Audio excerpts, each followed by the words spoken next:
thank you for coming to watch my video. After completing the disposition survey, I feel that at this juncture of my career, I am doing 9 of the 10 dispositions really well within my classroom, and there's one that I can definitely improve upon within the classroom. Even though I feel strongly that I'm carrying out those 9, it doesn't mean that I can't improve them as well. As a lifelong learner, I can always increase my abilities and my confidence within the classroom.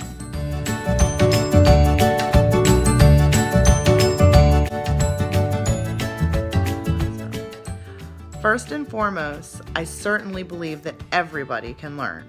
I teach my students every day, and they are learning. When they come into the classroom, they have different moods, all kinds of things going on. And each student learns in a different way, and I have learned that throughout the school year. See, everybody can learn.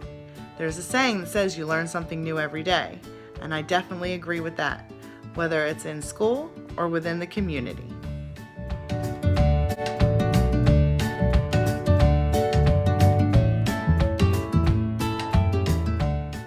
In regards to the cultural diversity disposition, it is important to know that we all come from different places. Even though we are all American, we are not all the same.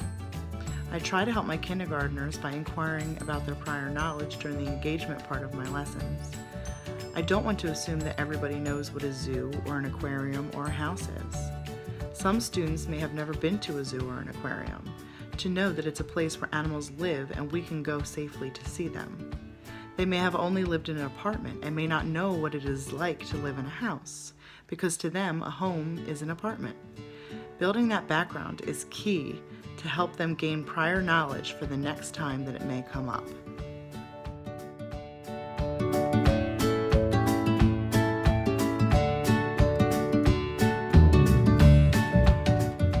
That is also linked to the equality and fairness disposition.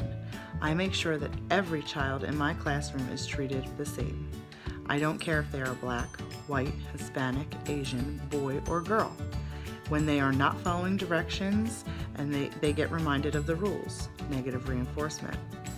When they do something well, they get praise, positive reinforcement. Within my classroom and within the building, I take confidentiality very seriously, especially because I am working with children with IEPs.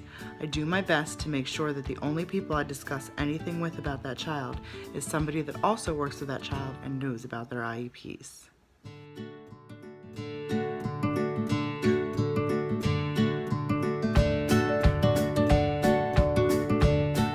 When it comes to reflection, I do that at the end of every one of my lessons. I think about what went well, what didn't, what could I change, and if it needs to be retaught.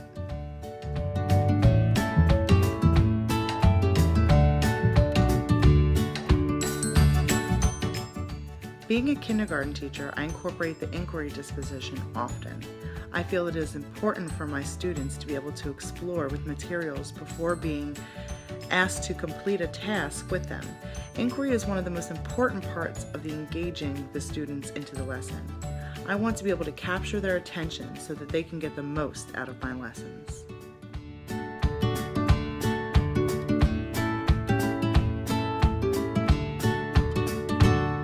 I am very committed to being a teacher. I wake up every morning and cannot wait to see my students' faces. I have been teaching for 6 years, and that has not changed, and I hope that it never will.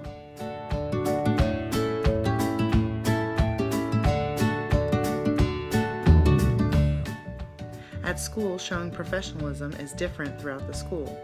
For example, 2nd to 5th grade teachers are dressed more in skirts, dresses, slacks, and blouses, but the pre-K to 1st grade teachers wear more relaxed clothes like jeans, leggings, and loose clothes.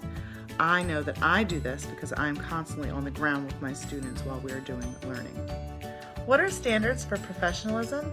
To me, standards for professionalism looks like someone that is on time every morning, somebody who is at their duty post when they're supposed to be, someone who meets all of their deadlines and is never late, somebody who is a team player, and somebody who has good attendance. Because especially with my students strive on routine, And when the routine is changed, it sets them off. So having good attendance and not calling out all the time is definitely a professionalism standard for me.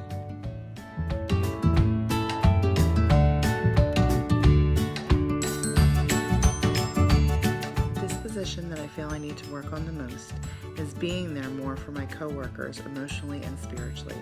I have a lot on my plate, but I am very friendly, but I'm not sure that if a fellow teacher had a serious issue come up, that I would be the one that they would come to for support. I want to change that, and that will not only help me to make me a better person at work, but a better person all around.